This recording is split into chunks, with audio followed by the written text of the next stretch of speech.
السلام عليكم ورحمة الله تعالى وبركاته. أينما كنتم أتمنى أن تكونوا في صحة جيدة. قبل كل شيء لا تنسوا الصلاة والسلام على حبيبنا ونبينا رسول الله صلى الله عليه وسلم. اليوم سنتكلم عن مدرب المنتخب التونسي سامي الطرابلسي، يعني المدرب، وسنتكلم عن عدة نقاط. بصراحة تكلمنا عن أداء الفريق، وتكلمنا عن ماذا قدم المنتخب التونسي أمام المنتخب البرازيلي، وتكلمنا عن عدة نقاط وأيضا اللاعبين، لكن يجب أيضا نتكلم عن المدرب وماذا قدم امام المنتخب البرازيلي وايضا امام كارلو انشيلوتي. يعني كارلو انشيلوتي راه درب ريال مدريد، درب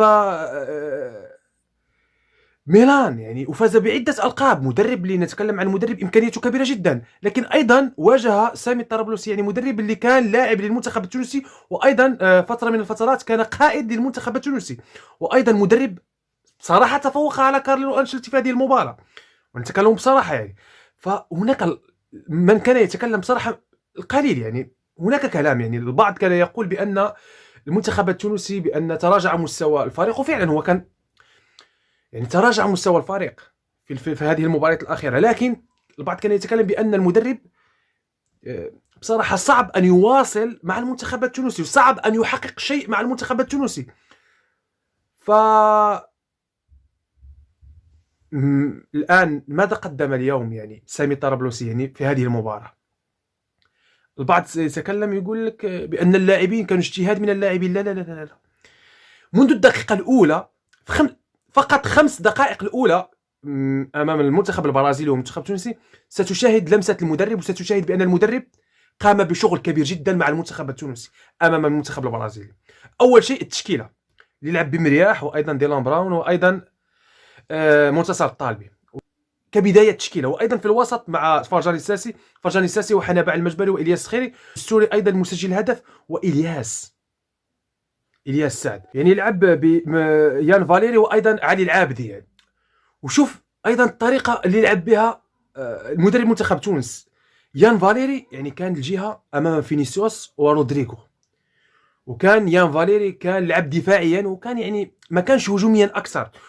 ما شاهدناش يعني يان فاليري لعب هجوميا اكثر، عكس علي العابدي اللي كان في الهجوم اكثر، وشاهدناه هو اللي عطى التمريره. فهذه تعليمات المدرب، لان راه يان فاليري كان يعني امامه فينيسيوس جونيور وايضا رودريغو، فهذا صعب. فلذلك شفناه يعني كان دفاعيا اكثر، وايضا كان معه مرياح، كانت مساعده نعم. شوف المدرب كان له دور كبير جدا، وبصراحه تفوق تكتيكيا في هذه المباراه المنتخب التونسي على المنتخب البرازيلي، وايضا تفوق المدرب منتخب تونس على كارلو انشيلوتي في هذه المباراه. وبصراحه يعني كان له دور كبير جدا. راه مباراه ليس سهله، يجب ان تعرف ذلك.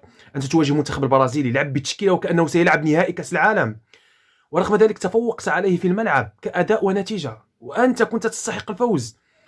نعم سنتكلم عن علي العابدي، قدم مباراة كبيرة، مجهود كبير جدا في هذه المباراة. حنبع المجبري، والكل تفاجأ بحنبع المجبري في هذه المباراة. فرجاني الساسي قدم مباراة كبيرة. إلياس سعد المستوري مسجل الهدف، قدم مباراة رائعة. الدفاع منتصر الطالبي قدم مباراة ولا أروع. مرياح، الكل يعني قدم مباراة رائعة اليوم. الكل قدم مباراة كبيرة أمام البرازيل، لكن أيضا لا ننسى أيضا المدرب أيضا كان له دور كبير جدا في هذه المباراة. أي مدرب يحتاج وقت بصراحة، يعني أي مدرب يحتاج وقت.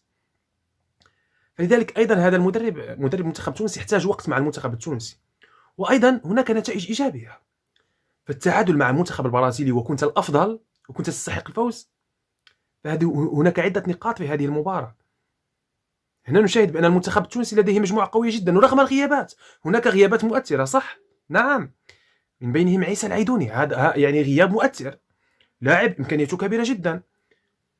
لذلك المنتخب التونسي منتخب قوي جدا، منتخب اللي هو الآن لعب مع المنتخب البرازيلي اللي فاز أمام السنغال. هو المنتخب البرازيلي بصعوبة بضربة جزاء.